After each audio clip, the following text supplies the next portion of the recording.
every man is truly Son of God and truly man. We will prove in this tape that this doctrine of the Antichrist, that each man became the Son of God in the Incarnation and is therefore Jesus Christ, is what Anti-Pope John Paul II preaches to the world. Anti-Pope John Paul II preaches that each man must take possession of the Incarnation. Just prior to defining Christianity as the deep amazement at man in his first encyclical Redemptor Hominis, Anti-Pope John Paul II wrote the following. Anti-Pope John Paul II Redemptor Hominis number 10. The man who wishes to understand himself thoroughly, he must appropriate and assimilate the whole of the reality of the Incarnation and redemption in order to find himself.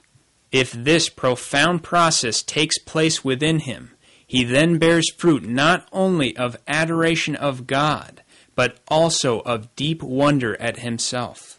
To appropriate something is to take possession of it. To assimilate something is to absorb it.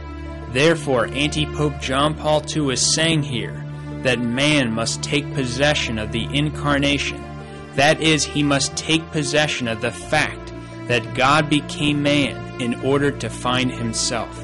This means that man must understand that he is a God-man in order to find himself. And when this happens in man, according to Anti-Pope John Paul II, man will not only possess adoration of God, but also deep wonder at himself, because he will learn that he too is Christ, the Son of God who has become man.